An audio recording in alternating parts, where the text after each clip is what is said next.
Uh, okay, kita mula ya. Baik. Assalamualaikum warahmatullahi wabarakatuh. Innal hamdalillah nahmaduhu wa nasta'inuhu wa nastahdihi wa nastaghfiruh wa na'udzu billahi min shururi anfusina wa min sayyiati a'malina. May yahdihillahu fala mudilla lahu wa may yudlil fala hadiya lahu. Asyhadu an la ilaha illallah wahdahu la syarika lahu wa asyhadu anna Muhammadan abduhu wa rasuluhu amma ba'd. Alhamdulillah, sahabat-sahabat semua yang dikasihi oleh Allah, pada minggu yang sudah kita telah menceritakan tentang beberapa peristiwa yang melibatkan pertelingkahan di kalangan para sahabat radhiyallahu anhum ajma'in. Kita dah cerita juga tentang bagaimana berlakunya peperangan Jamal. Kemudian kita sebutkan juga betapa Khalifah Ali radhiyallahu anhu sebenarnya tidak menginginkan jawatan khalifah tersebut.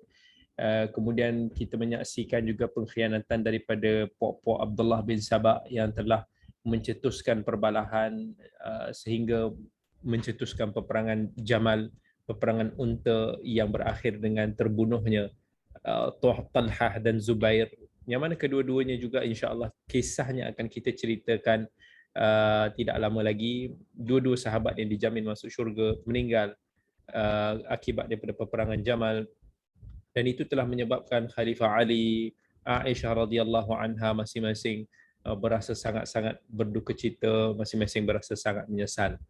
Ini semua berlaku setelah daripada kewafatan khalifah ketiga umat Islam, iaitu Khalifah Uthman bin Affan radhiyallahu anhu. Jadi kita sudah masuk kepada era Khalifah Ali bin Abi Talib. Tetapi kita telah menceritakan beberapa peristiwa berkaitan dengan Khalifah Ali. Sebelum daripada kita menceritakan tentang latar belakang Khalifah Ali ini, kita cerita dulu tentang peperangan Jamal, tentang penobatan beliau menjadi khalifah. Semua ini kita ceritakan kerana dia ada kaitan dengan pertelingkahan yang terjadi, pertikaian yang terjadi selepas terbunuhnya Khalifah Uthman bin Affan. Ini juga berikutan daripada pertanyaan daripada sebahagian daripada para jemaah yang ingin mengetahui tentang pertelingkahan yang berlaku. Jadi, sebelum saya meneruskan cerita tentang Khalifah Ali, insya-Allah saya nak sentuh juga secara ringkas tentang satu lagi peperangan yang Khalifah Ali terlibat, iaitu peperangan As-Siffin. Peperangan Siffin. Peperangan Siffin juga merupakan salah satu daripada peperangan yang terjadi rentetan daripada pertelingkahan yang terjadi sebelum ini. So ini boleh dikatakan part 2 daripada apa yang kita ceritakan daripada minggu lepas. Okay, selepas daripada peperangan Jamal, masing-masing daripada kem Ali, kem Aisyah, masing-masing pulang, dah habislah, dah tak ada dah nak pertikaian di situ. Tetapi pada tahun 37 Hijrah terjadinya satu lagi peperangan di kalangan sahabat. Tidak semua, tetapi sebahagian kecil, yang mana peperangan ini dinamakan sebagai peperangan Siffin. Okey, ini antara, kalau sebelum ini peperangan di antara Khalifah Ali dan kem Aisyah, maka dalam peperangan Siffin berlaku di antara kem Ali bin Abi Talib, Khalifah umat Islam, dan juga Muawiyah radhiyallahu anhu yang merupakan gubernur di Syam ketika itu. Dia adalah merupakan gubernur lantikan daripada zaman sebelum ini lagi, kan? Baik. Sebab saya ceritakan dia juga penting supaya ini menjadi satu peperangan yang menyebabkan golongan-golongan melampau seperti Syiah Rafidhah, mereka ini sampai mengkafirkan para sahabat, mereka ini sampai melaknat, mengkafirkan Muawiyah radhiyallahu an. Tetapi kita sebagai ahli sunnah, sebagaimana yang kita katakan sebelum ini, para sahabat ada juga kekurangan, ada juga ijtihad yang mana mereka benar, ada yang salah. Jadi dalam kes peperangan Siffin ini ada hadis-hadis yang saya nak isyaratkan dulu. Ini adalah satu peringatan daripada Nabi SAW. Nabi SAW telah diberikan satu gambaran tentang apa yang akan berlaku dalam peperangan Siffin. Dalam hadis riwayat Al-Bukhari dan Muslim, Nabi SAW bersabda, la taqumus sa'atu hatta taqtatila fi'atan fayakuna bainahuma maqtalatun 'azimah da'wahuma wahid. Nabi SAW bagi tahu hari kiamat tidak akan tiba sehingga berlakunya pertempuran di antara dua kelompok. Satu peperangan yang sangat besar yang mengakibatkan kematian yang ramai, walaupun seruan mereka satu, objektif mereka satu. Yang inilah yang dikaitkan dengan apa yang berlaku di antara Khalifah Ali dan Muawiyah. Masing-masing inginkan keadilan, pengadilan kepada apa yang terjadi terhadap pembunuhan Uthman. Masing-masing nak menuntut bela, tetapi dengan cara pendekatan yang berbeza sehingga berlakunya salah faham dan juga mereka tidak dapat bersatu di dalam pendekatan tersebut. Kemudian ada lagi satu hadis yang Nabi SAW sabdakan di dalam hadis riwayat Al-Bukhari. Nabi kata, Nabi tunjuk kepada cucunya Al-Hasan, Hasan bin Ali, anak kepada Ali. Nabi kata, inna bni hadha sayyid wa la'alla Allahu an yusliha bihi baina fi'ataini 'azimataini minal muslimin. Cucu aku ini adalah merupakan seorang penghulu. Semoga Allah akan mendamaikan melaluinya dua kelompok orang Islam yang bersengketa. Jadi Nabi seolah-olah daripada dua hadis ini Nabi telah memberikan isyarat tentang pertempuran Siffin yang akan terjadi ini. Dua-dua ni adalah dua-dua kelompok yang besar. Sebab tu Nabi sifatkan dengan maqtalatun azimah, peperangan pertempuran yang besar. Dan Nabi pun sebut fi'ataini azimatain, dua kelompok yang besar. Sebab daripada kelompok Ali dikatakan bilangan tenteranya sekitar 100 hingga 120 ribu.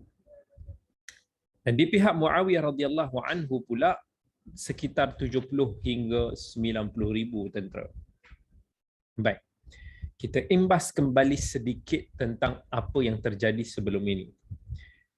Punca kepada berlakunya peperangan Siffin, yakni ketika terbunuhnya Uthman radhiyallahu anhu. Masa tu pakaian beliau yang beliau pakai pada hari tersebut berdarah. Ya, masa dia dibunuh, berpakaian yang berdarah. Yang ni ada satu riwayat. Dengan masa tu jari isteri dia yang terpotong. Sebab masa tu isteri Uthman cuba nak mempertahankan suaminya. Lalu ketika dia tetap terkena pada jari jemari isteri Uthman. Jadi terputus jari-jari dia. Jadi baju dan jari jemari isteri Uthman yang dipotong ini dihantar kepada Gubernur Syam masa itu, yakni Muawiyah radhiyallahu anhu. Sebab apa? Muawiyah ni adalah pewaris yang terhampir kepada keluarga Uthman dan juga yang boleh kata the most powerful pewaris ketika itulah. Kita pun tahu daripada sudut kekabilahan orang Arab, kekeluargaan orang Arab yang kuat. Jadi Muawiyah dan Uthman ni boleh kata sepupu sepapat lah. Mereka ini daripada satu kabilah yang sama, iaitu daripada Bani Abdi Syams ataupun Bani Umayyah. Jadi Muawiyah ni boleh dikatakan sebagai ketua keluarga kepada klan besar Uthman yang paling berpengaruh. Dan Allah Subhanahu wa taala dalam firman-Nya menyebut wa man a'udzu billahi minasyaitonir rajim wa man qutila mazluman faqad ja'alna liwalihi sultana. Sesiapa yang terbunuh secara zalim maka kami jadikan pewarisnya kuasa untuk mentadbir urusannya.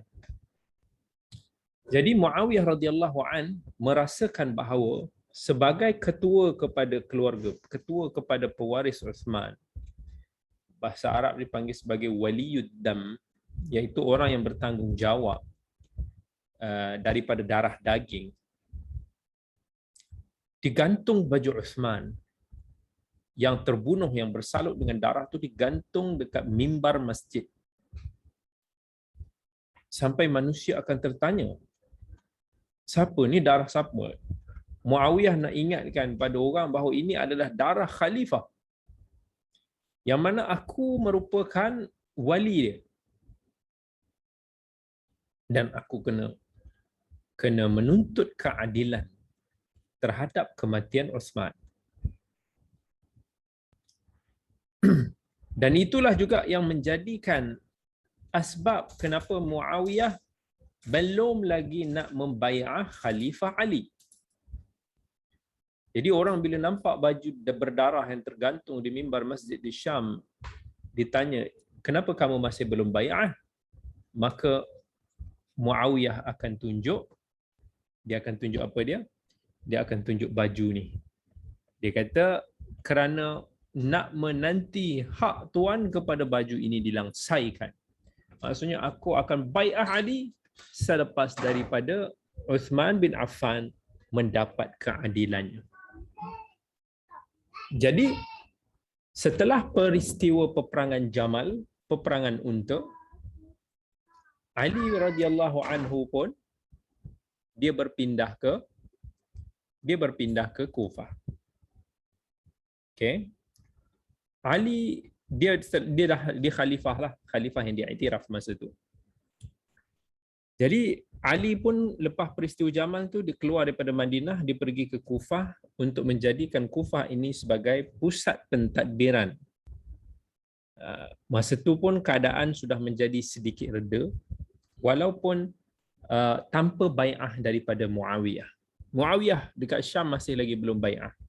Dekat Iraq, dekat tempat-tempat lain, semua dah bai'ah.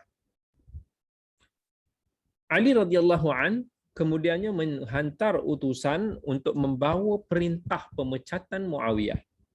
Sebab Muawiyah dah lama dah berbulan-bulan Muawiyah tidak lagi membai'ah Ali. Maksudnya salah lah tu. Kerana dia boleh membawa ke arah perbalahan, boleh membawa ke arah fitnah. Jadi Ali pun menggunakan kuasanya untuk memecat Muawiyah. Tapi Muawiyah radhiyallahu an belum lagi membai'ah Ali kerana beliau merasakan dia ada kekuatan untuk nak menekan Ali supaya segera menuntut bela terhadap pembunuhan Uthman. Inilah yang kita panggil di dalam fiqh sebagai fiqhul awlawiyat. Maksudnya titik perselisihan yang terjadi di antara Ali dan juga Muawiyah adalah daripada sudut ijtihad mana yang lebih utama. Susah kita nak justify sebab macam tadi kita bagi tahu Uthman, Aisyah, Talha, Zubair, sebahagian sahabat termasuk Muawiyah, mereka ini justify kita kena segera untuk nak menuntut bela terhadap pembunuhan Uthman.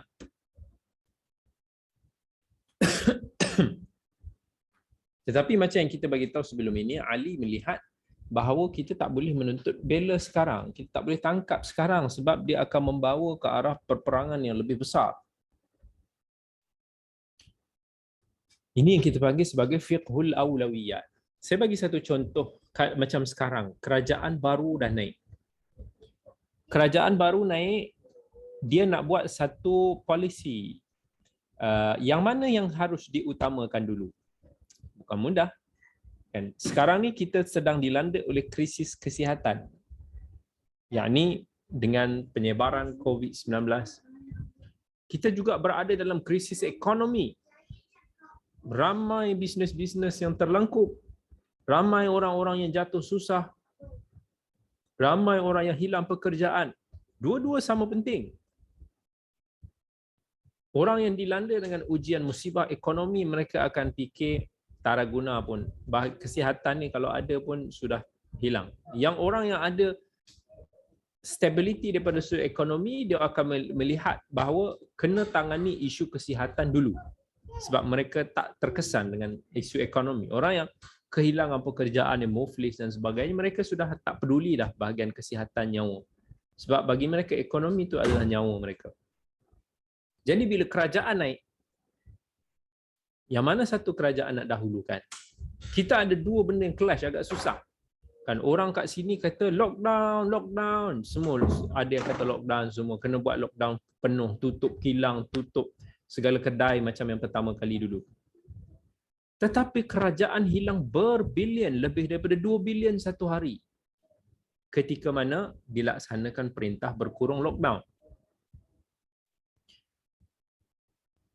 Dan ketika itu juga lebih daripada 1 juta pekerjaan hilang. 20,000 bisnes jatuh. Dahsyat musibah ekonomi akibat daripada lockdown. Teruk. Jadi, kalau kerajaan contohnya memilih untuk nak melakukan lockdown full dan mengabaikan sektor ekonomi, yang pertama sekali, kerajaan akan hilang pendapatan yang sangat besar. Tanpa pendapatan, nak menguruskan daripada sudut apa-apa pentadbiran sangat-sangat susah.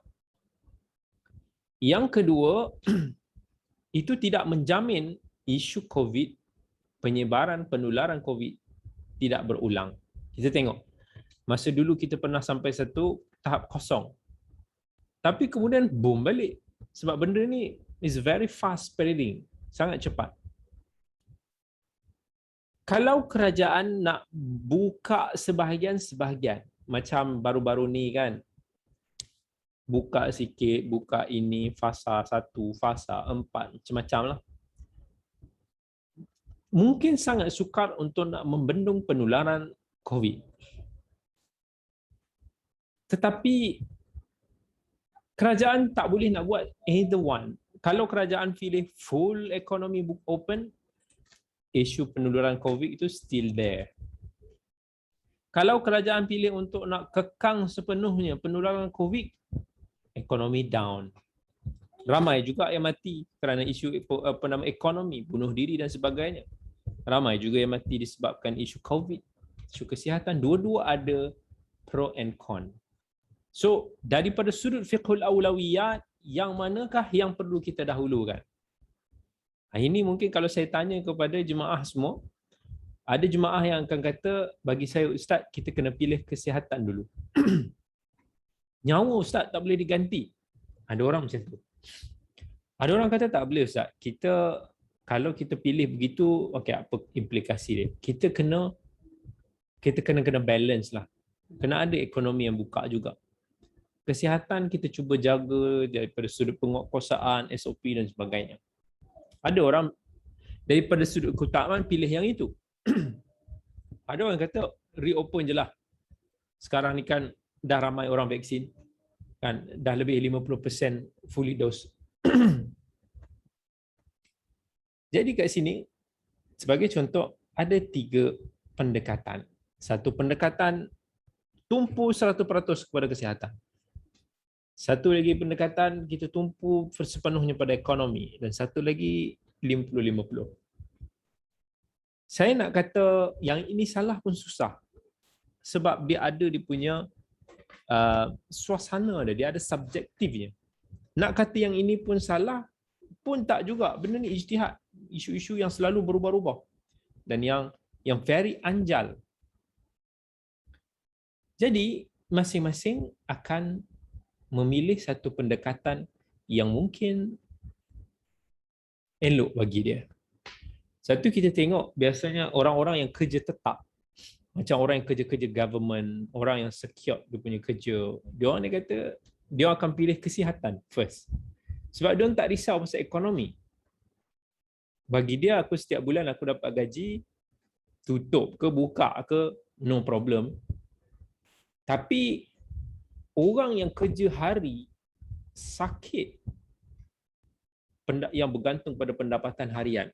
Sebelum ni kan, buruh-buruh, driver lori, hantar bas sekolah, sekolah tutup, bas tergadai, macam-macam tu, down. Transportation down. Orang-orang yang pekerjaan dia tidak tetap, mereka akan lebih pro ke arah ekonomi. Sebab mereka akan terseksa kalau memilih pendekatan kesihatan. Walaupun kesihatan pun terseksa, tapi sumber hidup. nak menyara keluarga dan sebagainya. Nampak tak dilema yang dihadapi oleh kerajaan? Kerajaan buat ni pun kena balun, kerajaan buat macam ni pun kena balun. So siapa yang jadi kerajaan masa ni, nasib malang lah. Okey. Kenapa saya ceritakan benda ni? Sebab saya nak kaitkan dengan apa yang terjadi di antara Khalifah Ali dan juga belah Muawiyah. Salah satu kata keutamaan kita kena tuntut bela segera. Kalau kita tak tangkap pemberontak-pemberontak pengkhianat yang bunuh Uthman ni, mereka akan naik kepala.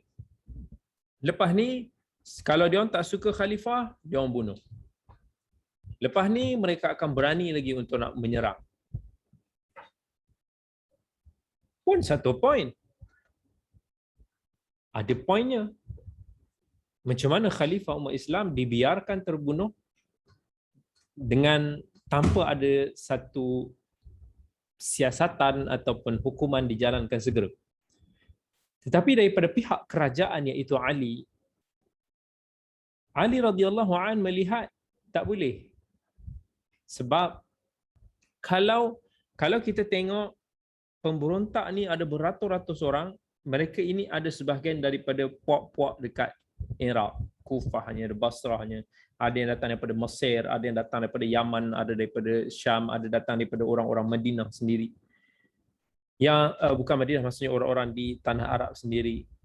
Dan mereka ni dah bercampur baur. Kalau kita tangkap satu-satu dengan keadaan sistem kekabilahan Arab yang sangat kuat masa tu, ini mungkin akan menyebabkan berlakunya pemberontakan yang lebih besar. Sebab kabilah-kabilah ni akan tuntut bela, akan perang, akan benci kerajaan. Jadi Ali nak elakkan apa yang beliau lihat satu mafsadah, keburukan yang lebih besar daripada terjadi. Itu pandangan Khalifah Ali. Jumhur para ulama ahli sunnah mengatakan bahawa ijtihad Khalifah Ali yang betul dalam keadaan ini. Muawiyah sebagai pewaris waliuddam telah ada ijtihadnya, tetapi ijtihad itu dalam bab ini salah. Tetapi kesalahan Muawiyah tidaklah sampai untuk nak membuatkan kita menghentamnya, mencaci makinya, menghamunnya, melaknatnya seperti mana yang dilakukan oleh Rafidah. Nampak? Jadi mungkin ada yang rasa confused. So itu suasana politik yang berlaku ketika itu. Sedangkan politik yang berlaku pada zaman kita pun kita sangat confused dan mempunyai pelbagai pandangan. Begitu juga dengan pada pandangan zaman tersebut, mereka juga ada situasi politik yang tersendiri. Baik. Tapi dekat sana ada suara-suara yang bisik, wahai Ali, kamu bukanlah khalifah muslimin sebab negeri Syam masih lagi belum membai'ah kamu. Syam ni satu teritori yang besar pada ketika itu. Masuk dalam the Syria, masuk Jordan, masuk Palestin. Itu semua wilayah Syam. Dan mereka masih lagi tidak membai'ah Ali. Jadi ada yang kata ke Ali, kamu kena segerakan bai'ah daripada mereka. Kalau tidak, dia akan menjadi satu implikasi yang besar. Sebagai contoh, kalau saya kata, tiba-tiba negeri Johor nak declare aku nak keluar daripada Malaysia. Tak ke akan menjadi tidak stabil politiknya, ekonominya, masyarakat di Malaysia ini. Sebab tu di Malaysia pun dia ambil berat soal-soal dakwaan-dakwaan yang cuba nak pisahkan contohnya Sarawak daripada Malaysia, Borneo daripada Malaysia. Sebab ini akan menjadi satu peperangan, satu pertikaian yang besar yang kita tak boleh ambil mudah. Jadi Ali pun khawatir kalau dia tidak bertindak tegas kepada wilayah Syam, tim Muawiyah, keadaan akan jadi semakin buruk apabila manusia akan bermudah-mudah untuk tidak bai'ah yang akan menyebabkan perpecahan umat Islam. Ali takut kalau aku biarkan saja Muawiyah tidak bai'ah, lepas ni kalau kata Iraq, dia kata aku tak nak join dalam pemerintahan khalifah, dia pun boleh keluar. Yang ni pun boleh keluar sembrono. Daripada sudut siasahnya tidak bagus. Jadi Ali bin Abi Talib pun dia arahkan Uqbah bin Amir radhiyallahu an untuk gantikan beliau sebagai pemangku khalifah di Kufah. Dan beliau membawa bala tenteranya menuju ke Syam, tetapi tujuan dia bukan untuk nak menyerang. Tetapi Ali lebih kepada nak menggertak. Dia just nak bagi tahu pada Muawiyah, don't do this. And you have to bayar for the sake of the ummah. Jadi antara sahabat yang bersama dengan Ali, antara sahabat, dia tak ramai sahabat yang terlibat dalam peperangan ni. Antaranya yang terlibat adalah Ammar bin Yasir. Kenal kan Ammar bin Yasir? Ammar bin Yasir ni dulu masuk Islam pada awal zaman dekat Mekah dulu. Sampaikan masa tu ayahnya dan ibunya Sumayyah dibunuh. Ibu dan ayah kepada Ammar bin Yasir ni yang pertama sekali syahid dalam sejarah umat Islam. Tapi masa ni Ammar bin Yasir dah usianya dah 90 tahun. Okay, kenapa saya sebut Ammar bin Yasir? Sebab ni ada kaitan penting dengan peristiwa peperangan Siffin. Ammar bin Yasir ni geng dengan Ali. Baik. Mereka sampai dekat pinggiran Syam. Muawiyah radhiyallahu an, dia bukanlah yang memulakan peperangan tersebut. Tapi beliau ada terdengar khabar wilayah Syam juga telah mempersiapkan tentera sebagai langkah berjaga-jaga. Dan antara yang mengetuai ketenteraan di Syam masa itu adalah seorang sahabat Nabi yang mulia. Ini semua sahabat-sahabat veteran ni. Amru bin Al-As, panglima yang telah membuka banyak wilayah-wilayah Islam pada zaman Abu Bakar, zaman Umar. Amru bin Al-As ayah kepada Abdullah bin Amr. Dua-dua sahabat yang mulia. Dan Amr masa ni pun dah tua, usia dia dah 86 tahun. Dia antara sahabat veteran. Nampak banyak sahabat-sahabat yang dah tua-tua masa ni. Dan mereka menanti di Siffin, nama satu tempat, dan kat sana mereka ini berkemah di satu mata air. Jadi masa tu keadaan sudah berhadapan lah di antara tentera Ali dan juga Muawiyah.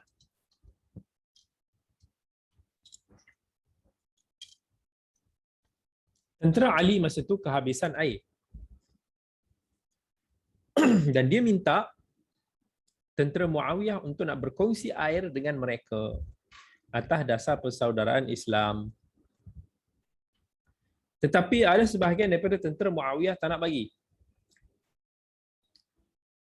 Dia kata, serahkan dahulu pembunuh Uthman atau kami akan membiarkan mereka dahaga sebagaimana mereka biarkan Uthman dahaga. Jangan lupa, masa tu ada daripada kalangan pemberontak-pemberontak itu daripada kalangan tentera Ali.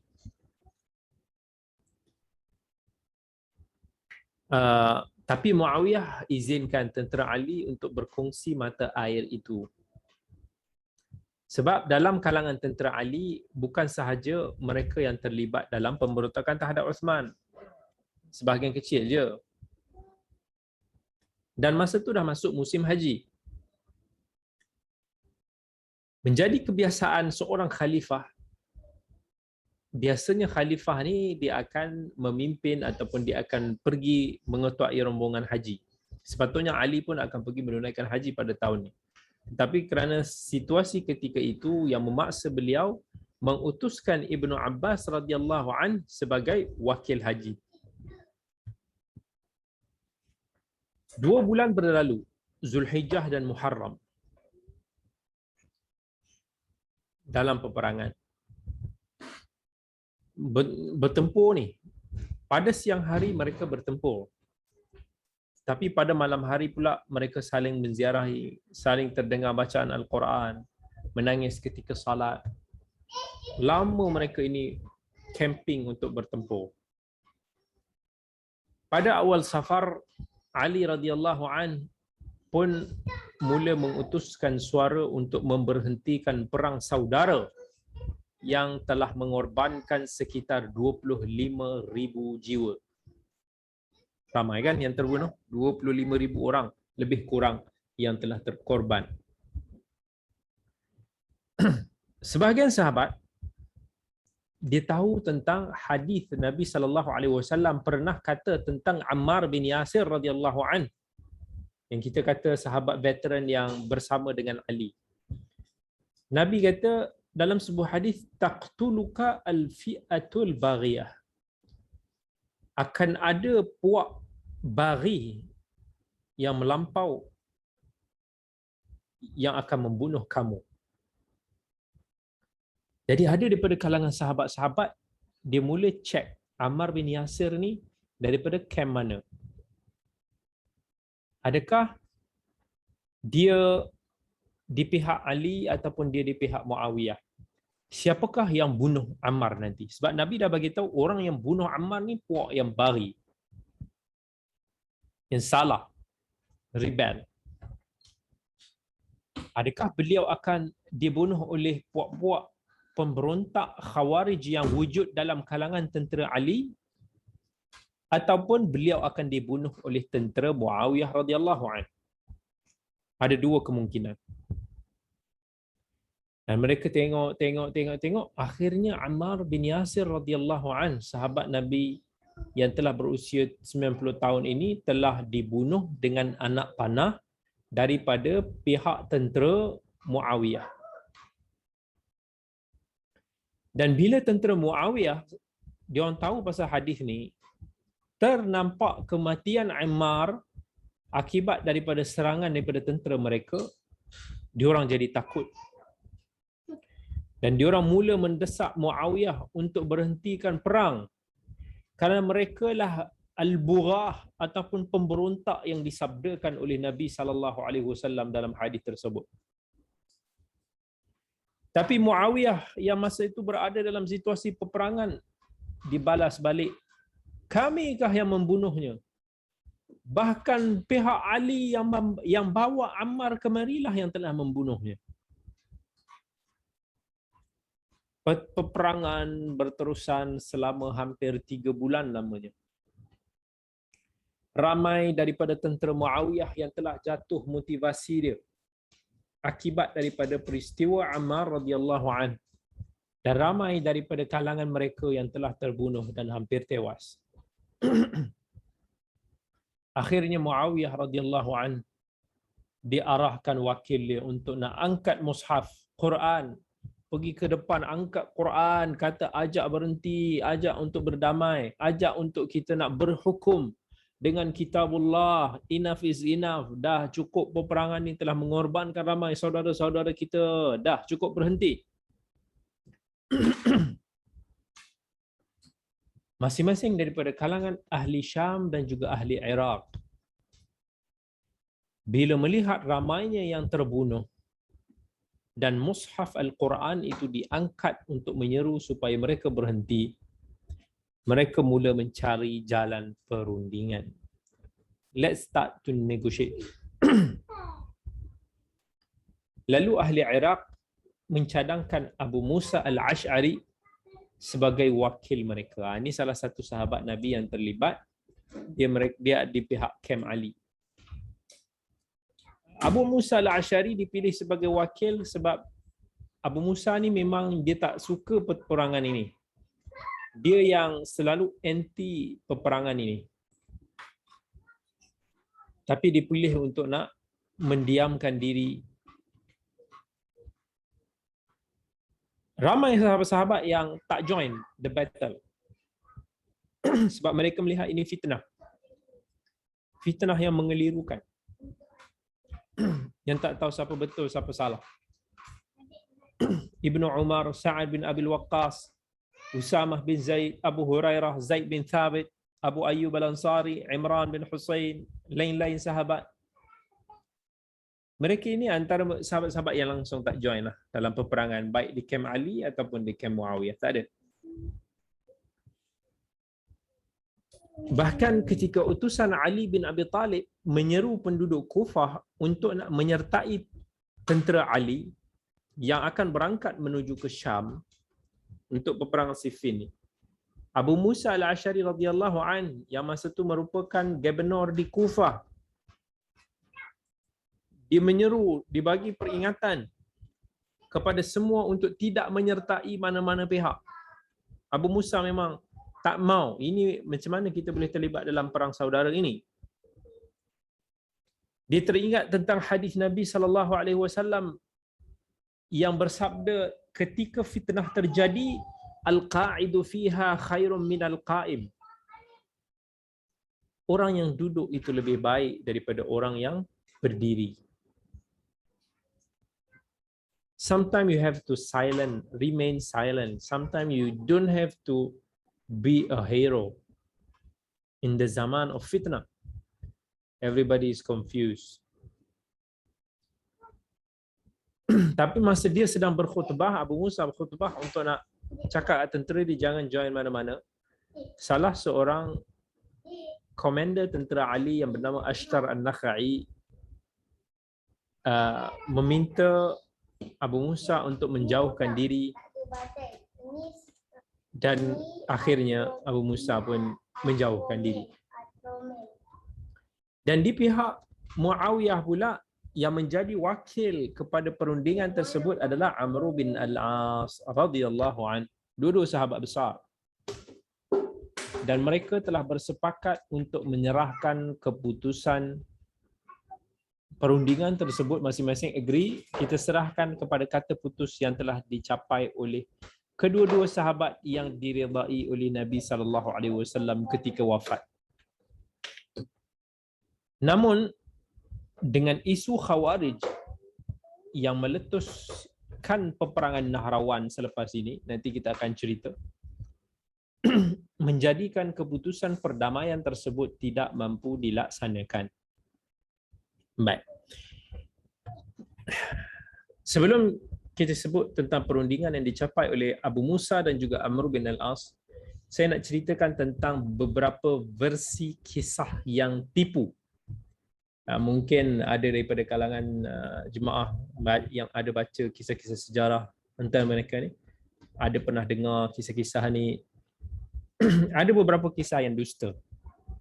Antaranya, ketika penduduk Iraq minta Ali radhiyallahu anhu untuk melantik Abu Musa Al-Asy'ari sebagai wakil perunding, Ibnu Abbas mengkritiknya dengan mengatakan bahawa Abu Musa tak layak, kerana Abu Musa hanya akan menjerumuskan mereka dalam satu situasi yang lebih teruk dan rumit. Ini cerita pun tak betul. Antara cerita yang tak betul lagi, riwayat yang menggambarkan bahawa Abu Musa Al-Asy'ari radhiyallahu an sebagai weak negotiator bagi pihak Ali, dan Amr bin Al-As pula sebagai perunding Muawiyah yang disifatkan licik melakukan tipu helah. Yakni ketika Abu Musa Al-Asy'ari bersetuju untuk melucutkan jawatan khalifah daripada Ali, sebagaimana cincin yang dicabut daripada jari ataupun sebagaimana pedang yang dikeluarkan daripada sarungnya. Dan selepas itu Amr bin Al-As pun sarungkan cincin ataupun pedang itu dengan mengatakan beliau menyarung jawatan khalifah buat Muawiyah radhiyallahu anhu, setelah manusia menyaksikan Abu Musa memecat Ali. Maka suasana menjadi tegang sampai Abu Musa pun keluar dalam keadaan marah sambil mengatakan kepada Amr bin Al-As, "Mithluka kamathalil kalbi in tahmil alaihi yalhath." Kamu ni umpama anjing. Lalu dibalas oleh Amr bin Al-As, "Kamu pula umpama keldai. Mithluka kamathalil himar yahmilu asfara."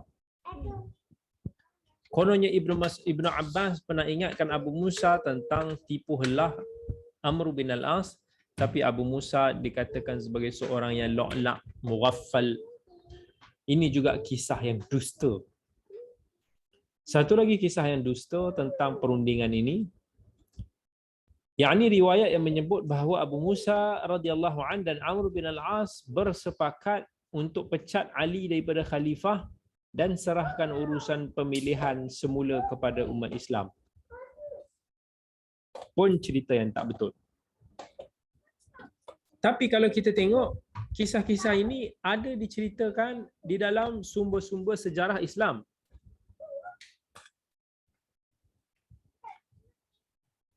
Kita akan tengok maklumat-maklumat ini, macam mana ada kisah-kisah dusta ini dalam kitab-kitab seperti kitab sejarah At-Tabari, kitab sejarah Ibn Sa'ad, kitab sejarah Ibn Athir, kitab sejarah Ibn Al-Jauzi.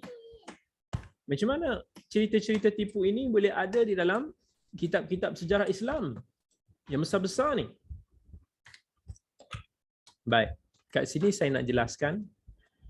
Penulis-penulis ni seperti Imam At-Tabari, Ibn Sa'ad, Ibn Al-Athir, Ibn Al-Jauzi dan lain-lain ini, diorang ni tak syaratkan kriteria sahih dalam kitab sejarah mereka. Maksudnya bukanlah dia nak kata ini sejarah yang sahih. Sebaliknya, mereka ini hanya mencoret, hanya mengumpulkan kesemua riwayat yang bertebaran di pasar ilmu yang dihasili oleh mereka, yang disebutkan dengan sanad. Mereka kumpul dan mereka tuliskan dalam buku mereka dengan sanad-sanad itu supaya orang lain boleh pergi check nanti. Seperti mana yang disebutkan oleh Al-Kautsari Al-Hanafi, nilai riwayat At-Tabari itu terletak pada nilai sanad dia. Tak semestinya semua yang disebutkan oleh imam semisal At-Tabari ini semuanya mesti sahih. Sebab dia orang himpunkan dulu. Poin yang kedua,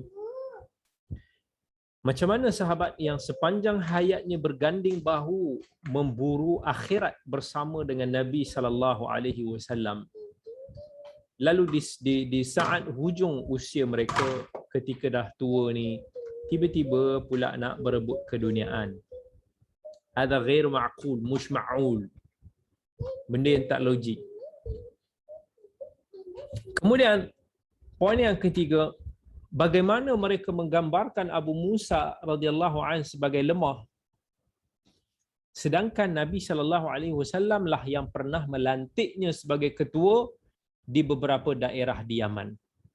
Kemudian Umar lantik Abu Musa sebagai gubernur di Basrah. Kemudian Uthman pula melantik Abu Musa sebagai gubernur di Kufah. So dia bukanlah orang-orang yang dikatakan sebagai orang yang lemah, yang tak bijak. Dia seorang yang ber-IQ tinggi. Bagaimana mereka menggambarkan Amr bin Al-As radhiyallahu an sebagai licik berhelah yang suka melakukan tipu daya, seolah-olah tidak ada sifat amanah, bahkan sifat khianat. Sedangkan Nabi sallallahu alaihi wasallam pernah mengatakan ketika manusia Islam, Amr bin Al-As beriman dan kedua-dua anak Al-As beriman. Poin yang seterusnya, Ali bin Abi Talib dan Muawiyah radhiyallahu anhuma tidak berebut jawatan khalifah seperti yang digambarkan. Bahkan Muawiyah pernah mengatakan ketika ditanya Abu Muslim Al-Khawlani tentang tujuan dia, maksud tentang tujuan dia ketika dia mempersiapkan bala tentera untuk nak mempertahankan diri di Syam, Muawiyah kata, demi Allah, aku tahu Ali lebih utama dan berhak di atas jawatan khilafah. Tetapi bukankah kalian tahu bahawa Uthman telah dibunuh secara zalim sementara aku adalah sepupunya? Pergilah kamu kepada Ali dan mintalah beliau untuk nak serahkan para pembunuhnya. Barulah urusan di antara kami selesai. Muawiyah cuma belum membai'ah Ali sebagaimana ketika menerima surat daripada Ali ketika tahkim yang menulis dari Amirul Mukminin Ali bin Abi Talib. Muawiyah kata jangan ditulis Amirul Mukminin, kerana kalau aku membai'ahmu nescaya aku tidak akan memerangimu. Bukan kerana Muawiyah ni nak rebel, nak memberontak Ali, tidak. Dia cuma menangguhkan bai'ah. Of course Muawiyah silap dalam bab ni. Sepatutnya dia perlu untuk nak membai'ah khalifah yang telah dibai'ah oleh umat Islam keseluruhannya. Itu yang betul. Sebab apa yang dilakukan ni boleh menimbulkan ketegangan dan fitnah seperti yang berlaku sekarang. Walau apa sekalipun, tapi jika seseorang itu sudah ditabal menjadi pemerintah yang sah, maka kita perlu mentaatinya di dalam perkara yang ma'ruf. Jadi Muawiyah salah dalam bab ni. Tetapi kesalahannya itu tidaklah sampai untuk nak kita menghukum Muawiyah sahabat Nabi SAW dengan labelan-labelan kata-kata yang tidak manis.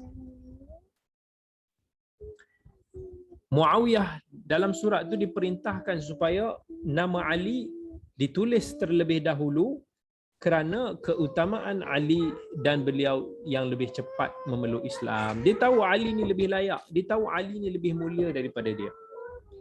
Muawiyah juga tidak menjadi khalifah melainkan setelah wafatnya Ali radhiyallahu an dan penyerahan kuasa oleh Al-Hasan radhiyallahu an. Kemudian bila kita baca kisah-kisah tadi yang tipu ni, takkanlah semudah itu Abu Musa dan juga Amr bin Al-As memecat dan melantik khalifah. Dan bila kita teliti semua kisah-kisah dusta riwayat ini, kita akan dapati riwayat ini sanadnya berputar pada 6 perawi. Yang pertama Muhammad bin Umar Al-Waqidi, yang Al-Imam Ahmad kata dia ni seorang pendusta, kadzab, dan Al-Bukhari kata dia ni matrukul hadis, ditinggalkan hadisnya. Perawi yang kedua Abu Bakar bin Abi Sabrah, yang Al-Imam Ahmad dan Ibnu Adi kata dia ni seorang pemalsu hadis. Riwayat yang ketiga perawi yang ketiga nama dia Ibnu Abi Farwah, yang Abu Hatim dan Abu Zur'ah kata matrukul hadis, hadisnya kena ditinggalkan. Yang keempat, perawi yang bernama Abu Mikhnaf, Lut bin Abi Yahya, kata Ibnu Hajar, dia ni seorang akhbariyun talif, dia ni seorang sejarawan yang perosak. Ibnu Adi kata dia ni seorang Syiah yang melampau. Perawi yang kelima Abu Janab Al-Kalbi, Yahya bin Abi Hayyah, yang Al-Imam Ahmad kata dia sahibu manakir, dia ni banyak membawakan riwayat-riwayat yang mungkar. Yang keenam, perawi yang bernama Muhammad bin Sa'ib Al-Kalbi, yang para ulama menghukumnya sebagai laisa bithiqah, yang tidak boleh dipercayai. Jadi kisah-kisah yang kita cerita tentang negotiation yang tipu-tipu ini semuanya palsu belaka. Baik. Setelah tamat peperangan Siffin, keputusan perundingan itu dicapai.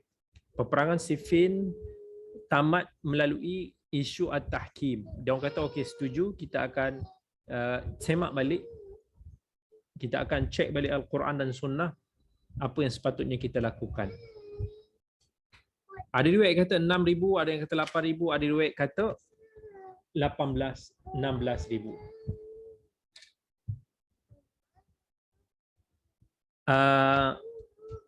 Diriwayatkan mereka ini keluar daripada tentera Ali.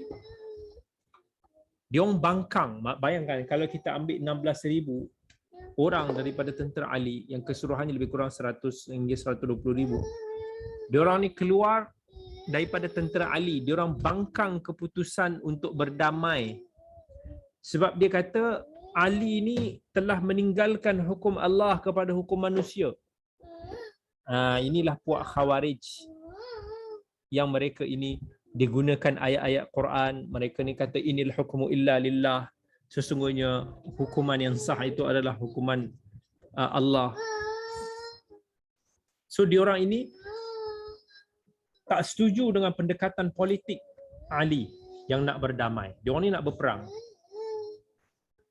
Kemudian mereka pun pulang ke Kufah, tapi kelompok ini menimbulkan masalah sehingga menempik kepada Ali. Diorang ni sampai ekstrim. Masa Ali tengah bagi khutbah pun diorang pun kata, "Hoi, turunlah si kafir." Dia boleh kata Ali ni kafir. Sedangkan sebelum ini mereka dalam kamp tentera Ali. Ali pun usaha untuk nak berdiskusi dengan mereka. Satu hari Ali pun dimelaksanakan perbincangan yang hanya boleh dihadiri oleh Khawarij yang menghafal Al-Quran. Lalu Ali bin Abi Talib pun bertanya kepada mereka, apa masalah kamu? Maksudnya bila dia dah balik ke Kufah, Ali bagi khutbah pun dia orang nak bangkang, dia orang ni cuba untuk nak menimbulkan rusuhan, nak kata bahawa Ali ni bukanlah pemimpin yang menjalankan hukum Allah.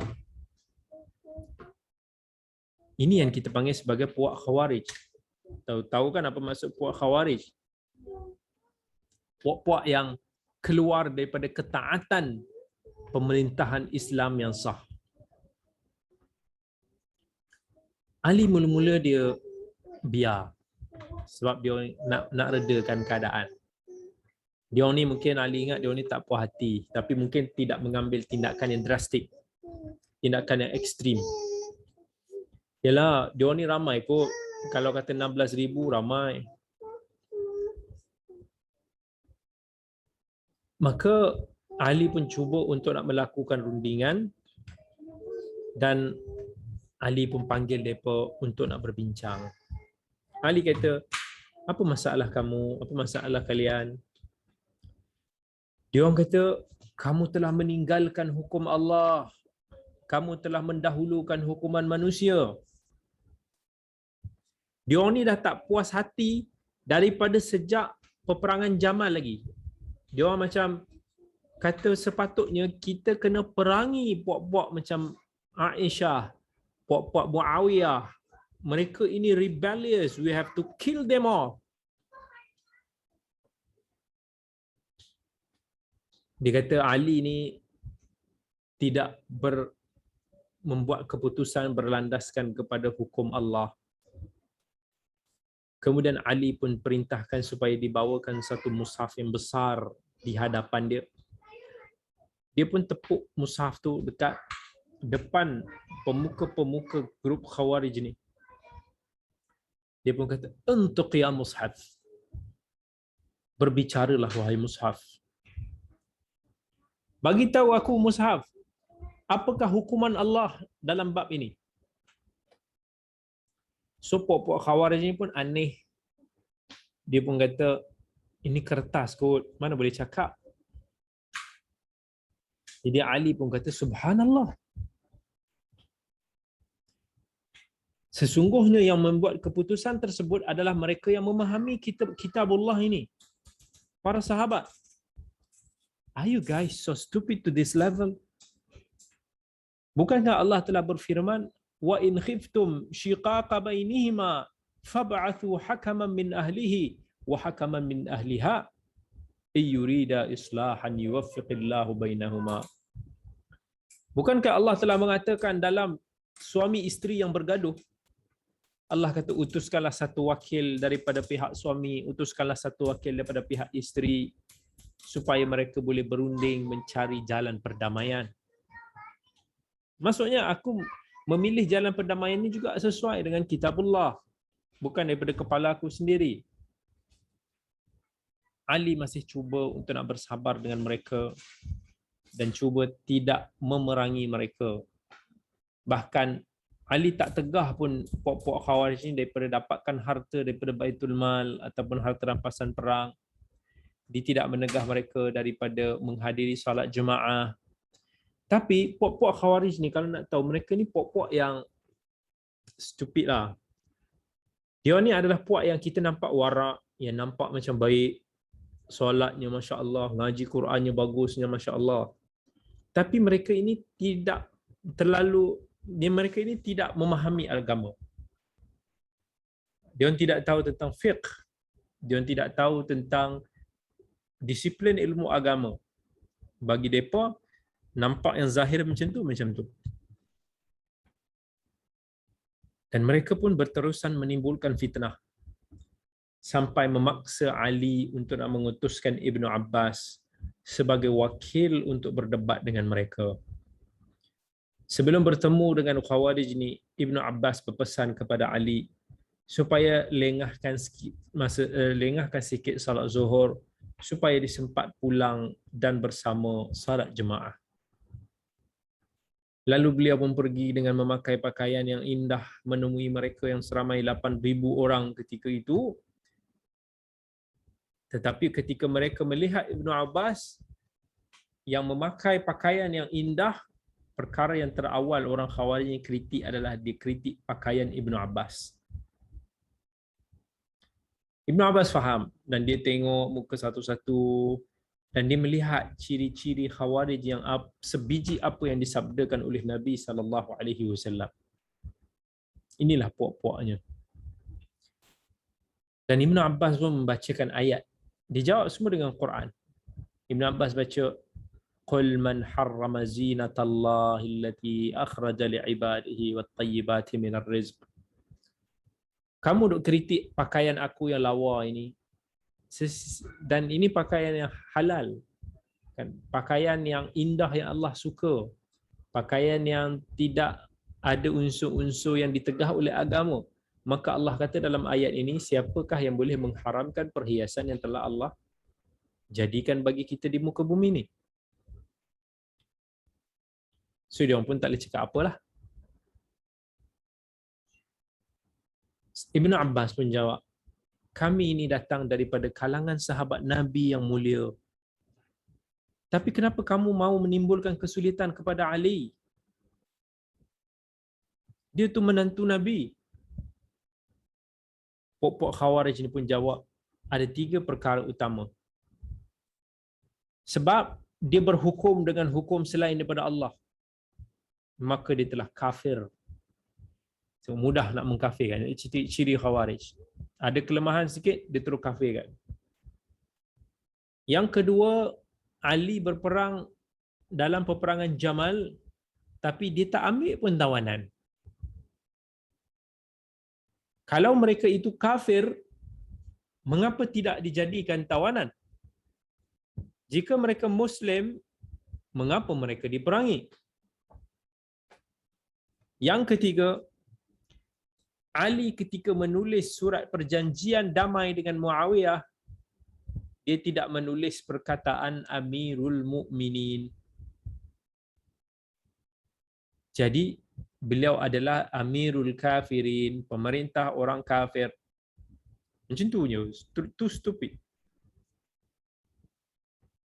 Try to simplify so many things sampai merosakkan agama. Ibnu Abbas pun jawab, yang pertama,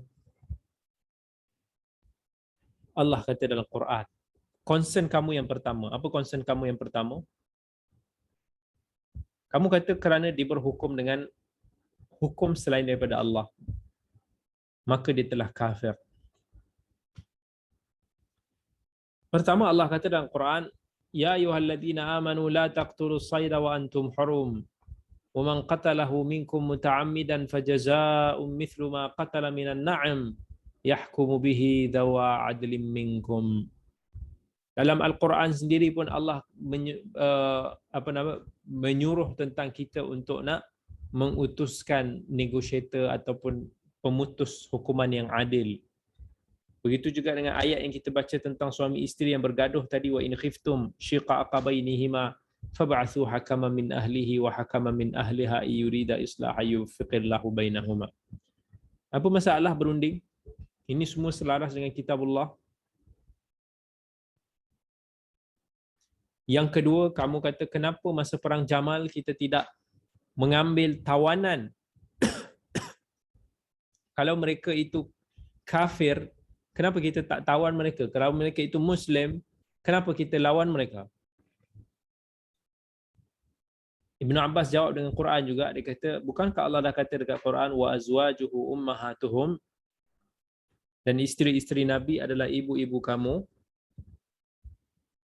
Di pihak yang melawan Ali ketika itu iaitu Aisyah, kalau kamu kata Aisyah radhiyallahu anha ummul mu'minin itu bukan ibu kamu, kamu telah kufur dengan Al-Quran. Tapi kalau kamu kata Aisyah itu boleh ditawan mengikut hukuman tawanan, tergamak ke kamu nak menawan ummul mu'minin ibu kamu itu. Yang ketiga, kamu kata dekat Ali kerana dia tidak menulis Amirul Mukminin dalam surat itu, maka dia adalah Amirul Kafirin. Ali sendiri yang pernah menghadiri perjanjian Hudaibiyah. Ketika itu nama Muhammadur Rasulullah ditulis dekat nama surat, tetapi orang kafir Mekah tidak setuju untuk ditulis Rasulullah, Nabi suruh padam Rasulullah. Adakah itu bermakna Nabi Muhammad itu bukan Rasulullah? Dia orang tak boleh nak jawab. Sebahagian mereka dalam riwayat 2 atau 4,000 orang bertaubat. Okey. Tapi ada satu ketika sekelompok daripada Khawarij terlihat seorang lelaki sedang berjalan mengaji dengan isterinya yang tengah syarat mengandung. Sebahagian ada satu kelompok daripada Khawarij ni. Dan diorang daripada seberang sungai itu dia berenang berjumpa dengan lelaki itu, ditanya siapa kamu? Lelaki yang tengah mengaji dengan isteri itu nama dia Abdullah bin Khabab bin Arat. Anak seorang sahabat Nabi. Tanpa sebab dia ditangkap dan diikat. Khawarij ini tak tahu nak buat apa, dia cuma tangkap, diikat. Padahal mereka tak bersalah. Dan dia pun bawa Abdullah bin Khabab dan isteri yang tengah mengandung ni merentasi sungai sampailah melalui kebun seorang Kristian, dan masa tu dia ternampak dalam kebun Kristian tu ada buah kurma yang tergantung dekat pokok tu. Jadi salah seorang pun cuba nak petik dan makan, dan sahabat dia yang seorang lagi pun tegur, "Ittaqillah, bertakwalah pada Allah. Kamu nak makan harta seorang Kristian yang bukan hak kamu tanpa izin?" Mereka pun meneruskan perjalanan sampai terlihat ada seekor babi. Salah seorang Khawarij ini pun cuba nak bunuh babi tu, tapi ditegah oleh sahabatnya. Jangan dibunuh khinzir milik seorang kafir dhimmi. Dan tak lama lepas tu diorang pun menoleh ke arah Abdullah bin Khabab, dan tiba-tiba diorang nak bunuh Abdullah bin Khabab. Abdullah bin Khabab pun cakap, "Subhanallah, kamu tak jadi bunuh seekor khinzir. Kamu menghargai nyawa khinzir itu lebih berharga daripada nyawa seorang Muslim, aku yang tak bersalah ni." Tapi diorang pun terus tibai Abdullah bin Khabab, dibunuh isteri Khabab yang tengah mengandung tu tanpa belas kasihan, dan dikorek janin dalam perut isteri dia. Kes ni sampai kat pengetahuan Ali. Dan diorang ni daripada puak-puak Khawarij ni, geng-geng ni lah.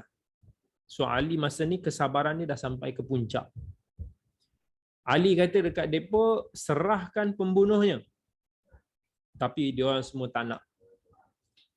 Diorang siap berpakat kata kami semua yang membunuhnya. Diorang ingat bila diorang cakap macam tu, Ali tak berani lah. Maka ketika itu pun Ali dihimpunkan tentera dia dan dia bergerak menuju ke Nahrawan untuk nak menyerang puak-puak ni, dan dia bagi masa untuk puak-puak ni menyerah diri. Ali mengarahkan tentera dia supaya tak menyeberangi, tidak serang sampailah mereka menyeberangi sungai Nahrawan. Akhirnya berlaku peperangan Nahrawan itu yang telah mengakibatkan semua puak-puak Khawarij itu terbunuh, termasuk seorang lelaki Dzusadayyah. Lebih kurang 10 orang yang sempat melarikan diri. Masa tu ada yang mengatakan bahawa bilangan Khawarij ketika itu adalah seramai 16,000 orang. Terbunuh hampir kesemuanya. Baik. Inilah rintitan daripada apa yang berlaku di dalam peperangan Siffin dan juga peperangan Nahrawan. Jadi tadi kita dah sebut bahawa Nabi ada sebut dalam hadis, Ammar taqtuluhu al-fi'atul baghiyah. Ammar bin Yasir ni akan dibunuh oleh satu puak pemberontak. Dan ini jelas pemberontakan itu datang daripada tentera Muawiyah. Dan Nabi ada sebut yakhrujuna ala hin ikhtilaf bainal muslimin taqtuluhum awla ta'ifataini bil haqq. Ketika akan berlakunya satu khilaf yang besar di kalangan orang Islam, yang akan membunuh mereka adalah salah satu daripada dua kelompok yang benar. Yang paling selamat kita tak nafikan adalah sahabat-sahabat pihak-pihak berkecuali. Sebab tu tidak semestinya dalam semua benda kita kena memilih side. Kita kena memilih camp. Tak semesti ada dalam keadaan kita ragu-ragu, kita pun tak tahu nak buat keputusan siapa yang betul, siapa yang salah. So yang paling selamat ialah mereka yang berkecuali. Sebab peperangan yang diselubungi oleh fitnah ini lebih utama untuk dijauhi demi maslahat darah kaum muslimin. Jadi Khalifah Ali radhiyallahu anhu sendiri pun menyesal selepas dari peperangan Jamal, dan dia pernah mengatakan, aduhai, seandainya aku telah mati 20 tahun yang lalu. Dan setelah peperangan Siffin, Ali pun kata, aku tidak pernah menyangka keadaannya akan menjadi sebegini. Kecuali selepas peperangan Nahrawan, Ali sujud syukur. Sebab peperangan Nahrawan ni, puak-puak Khawarij ni memang sangat jelas mereka ini menyimpang. Dan ingat, Nabi SAW pernah memuji Al-Hasan kerana dia telah menjadi pendamai kemudiannya lah, setelah daripada kewafatan Khalifah Ali.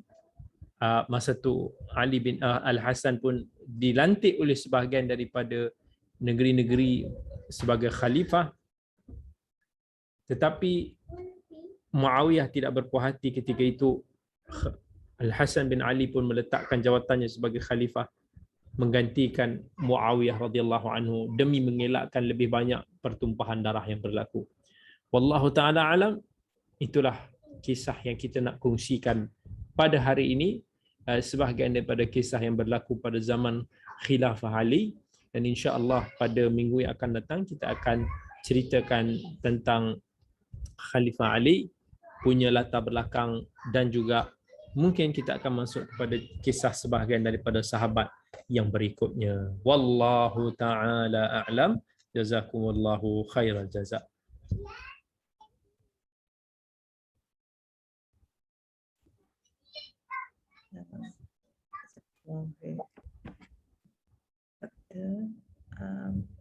Hello, boleh dengar ke doktor? Ya. Ada siapa-siapa jemaah nak tanya apa-apa dengan doktor? Kita ada masa lagi. Boleh unmute ya. Kalau tak ada, kita boleh stop. Baik. Akak semua.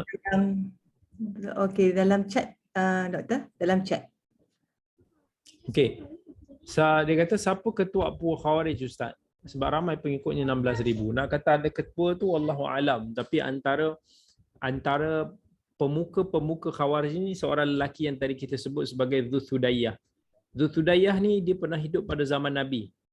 Dia masa Nabi SAW tengah bahagi-bahagikan harta rampasan perang, masa tu dia bangkang.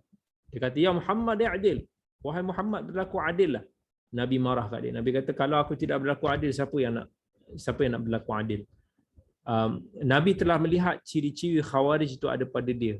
Orang yang mudah-mudah untuk nak memberontak, untuk nak menumpahkan darah. So Nabi SAW pun pernah sebut bahawa daripada dia ni akan keluar mereka yang kamu lihat, kamu akan jealous dengan mereka ini punya mengaji. Kamu akan jealous melihat mereka ini punya salat, dahsyat. Warak dia, ibadah dia, subhanallah. Tetapi Nabi sifatkan mereka ini tergelincir daripada agama seperti anak panah yang menembusi sasaran ni. Sup, macam tu. Sebab itulah puak-puak macam ni ditentang. Iaitu diorang ni mudah untuk nak katakan ni pemimpin ni kafir, pemimpin ni kafir, pemimpin ni kafir. Mudah. Sedangkan ahli sunnah tidak bermudah-mudah untuk nak mengkafirkan individu ataupun pemerintah Islam yang sah. So ketika peperangan Nahrawan itulah tak salah seorang sahabat ni mencari. Ali sendiri pun mencari lelaki tersebut. Nabi pernah sebut tanda-tanda dia. Dia macam ada lebihan daging dekat tangan dia ni. Sudayyah ni maksudnya macam senang cerita payudara. Thadiyul mar'ah, kan, payudara wanita. So dia macam ada lebihan daging dekat bawah ni macam payudara. So bila dia jumpa, dia orang pun bersyukur alhamdulillah sebab mereka ini memang puak yang telah disabdakan Nabi SAW itu. So itulah antara apa yang boleh kita dapatilah daripada soalan tersebut. Barakallahu fiikum.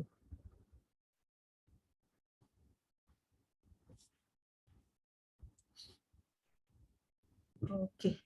Jadi kita in today's session sekarang ni. Tak ada Baik, apa-apa. terima kasih banyak. InsyaAllah jaga kesihatan semua jemaah-jemaah semua yang dikasihi. InsyaAllah kita bertemu lagi. Aqulu qawli hadha. Wassalamualaikum warahmatullahi wabarakatuh. Terima kasih semua.